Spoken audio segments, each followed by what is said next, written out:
नमस्कार दोस्तों, कहानी की यात्रा चैनल में आप सभी लोगों का स्वागत है। आज हम एक नई कहानी के साथ दोस्तों आज हम आपको जो कहानी सुनाने जा रहे हैं, ये बरेली कैंट के चनहेटी निवासी कमल कुमार की है, जो दोस्तों पेशे से एक अधिवक्ता हैं, यानी कहें तो थे दोस्तों।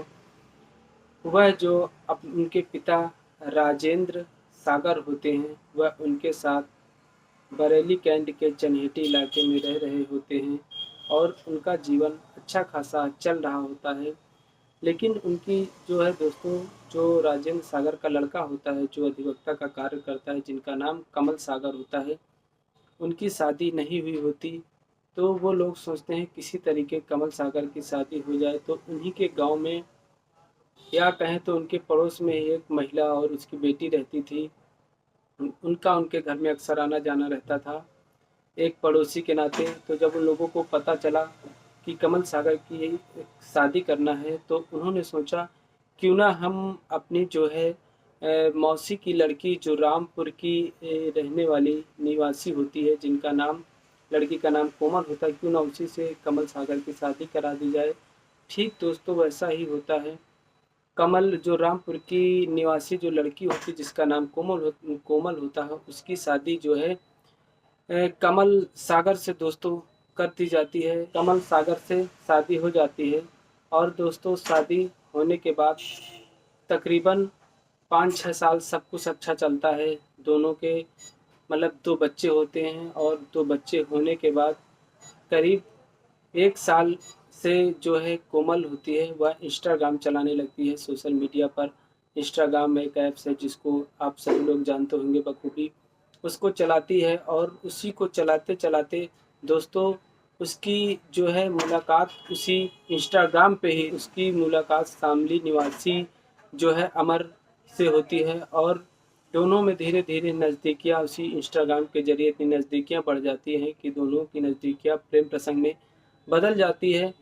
तकरीबन 1.5 साल दोनों का प्रेम प्रसंग चलता है। एक दिन जो कोमल होती है, कमल सागर की जो पत्नी होती है, जिसका नाम मैंने आपको बताया कोमल होती ही है दोस्तों। कोमल अपने घर से, जो राजेंद्र सागर इनके ससुर होते हैं, वह अपने ससुर से ये बोलती है कि हमको मायके जाना है और ये दोनों बच्चों को छोड़कर जो है मायके के लिए घर से निकलती है। लेकिन दोस्तों ये मायके ना जाकर और जो है अपने प्रेमी के संग, यानी अपने प्रेमी के यहाँ चली जाती है।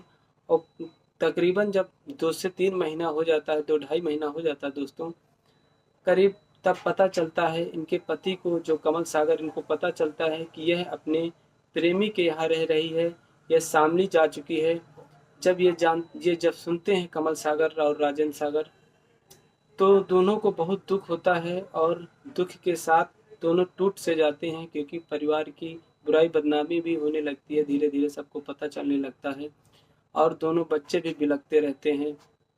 उसके बाद दोस्तों कमल सागर उसको बुलाने का प्रयास करता है, लेकिन नहीं वो आती। और करीब जो है ढाई महीने बाद कमल सागर के पास फ़ोन करती है और कमल सागर से यह बोलती है कि जो भूखंड है दोस्तों, उसको बेचकर कमल सागर से कहती है कि जो भी पैसा मेरे हिस्से में आए उस पैसे को हमको दे देना और बच्चों को भी लेने की बात कहती है।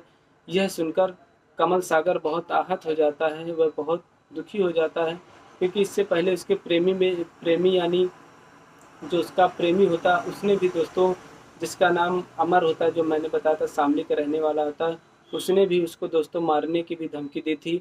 और इधर जो है कोमल ने भी उसको उल्टा झूठे आरोप में फंसाने की भी बात कही थी। ये सब सुनकर जो कमल सागर होता है वो बहुत परेशान होता है, लेकिन अपनी परेशानी सही से वो किसी से कह नहीं पाता, वो अंदर ही अंदर टूटा करता है दोस्तों।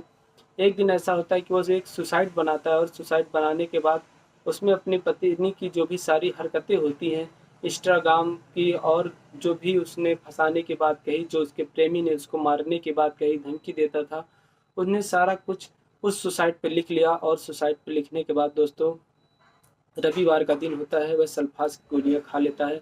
और सल्फास की गोलियां दोस्तों खाने के बाद जब उसकी स्थिति बिगड़ने लगती है, तो राजेंद्र सागर जो उनके पिताजी होते हैं, जब उनको इस बात का पता चलता है, तो आनन फानन उसको लेकर अस्पताल जाते हैं और जहां पर उसका इलाज चलता है। लेकिन सोमवार के दूसरे दिन दोस्तों, यानी दूसरे दिन सोमवार को कमल सागर जो होते हैं उनकी मृत्यु हो जाती है, यानी डॉक्टर बचाने का प्रयास करते हैं लेकिन डॉक्टर उनको बचा नहीं पाते और उनकी मृत्यु हो जाती है। और उसके बाद फिर वह पुलिस तक खबर जाती है और जब पुलिस आती है तो राजेंद्र सागर जो उनके पिता होते हैं कमल सागर के, वह सारा वृत्तांत यानी पूरी कहानी जो है अपने, यानी जो उनकी कमल सागर की जो पत्नी होती है, उनकी बहू जो होती है, उसकी सारी क्रियाकलाप के बारे में जो है पुलिस को बताते हैं कि दोनों का इंस्टाग्राम पे किस प्रकार से प्रेम प्रसंग चला और किस प्रकार से घर से गई। पुलिस सब कुछ जानने के बाद, खंगालने के बाद सब कुछ जान जाती है, मतलब दोस्तों जानने की कोशिश करती है। और जो सुसाइड नोट उसकी जेब से मिला था, कमल सागर की जेब से, वो भी सुसाइड नोट पुलिस को दिया जाता है, जिस पे लिखा रहता है कि जब से हमारी दो ढाई महीने से मेरी पत्नी जो है मायके जाने के बहाने प्रेमी के घर में रह रही है, सब मैं जानकर बहुत दुखी था। और मैं ये चाहता हूँ, मुझे जो है मेरे इसके प्रेमी ने मुझे मारने की धमकी दी और इसने झूठे केस में फंसाने की धमकी दी। इन सब बातों से मैं बहुत दुखी होकर मैं आत्महत्या करने जा रहा हूँ दोस्तों। और मेरे आत्महत्या में मेरे मरने के बाद मेरे दोनों बच्चों को इसकी माँ को ना सौंपा जाए, क्योंकि अगर इन दोनों बच्चों को उसकी माँ को सौंपा जाएगा तो वो दोनों बच्चों को भी उसकी माँ से खतरा होगा। फिलहाल दोस्तों पुलिस पूरा मामला जानकर दोनों की जांच में जुटी है, दोनों की तलाश में जारी है, क्योंकि वह घर पर मिल नहीं रहे हैं, कहीं फरार है। पुलिस इसकी जानकारी में लगी हुई है। फिलहाल दोस्तों मेरा इस कहानी जो सुनाने का मतलब किसी के दिल को आहत नहीं पहुंचाना, ना ही किसी के मान सम्मान को ठेस पहुंचाना है, बस एक जागरूकता के तौर पर है। क्योंकि दोस्तों आजकल बहुत से ऐसे कहानी किस्से सुनने में आ रहे हैं दोस्तों, जो हकीकत हैं, जहाँ पर कहा जाता है कि पूत कपूत हो सकता है लेकिन माता को माता नहीं हो सकती। लेकिन दोस्तों इस कलयुग की भाग दौड़ भरी ज़िंदगी में आपको बहुत सारी माता, मैं सबको नहीं कहूँगा लेकिन बहुत सारी ऐसी माताएं जो कि माता का रूप ले रही हैं। उनके 2-3 बच्चे होते छोड़कर अपने प्रेमी के साथ चली जाती, जो अपने पति के प्रेम को तो छोड़िए दोस्तों, अपने बच्चों को प्रेम को भी जो भुला देती हैं। यानी कलयुग अपने पूर्ण दौर में जैसे लग रहा है दोस्तों चल रहा है, ऐसा पहले कभी नहीं होता था। जिस प्रकार आज बहुत सारी कहानियाँ सुनने को मिलती हैं। आज की कहानी में दोस्तों बस इतना।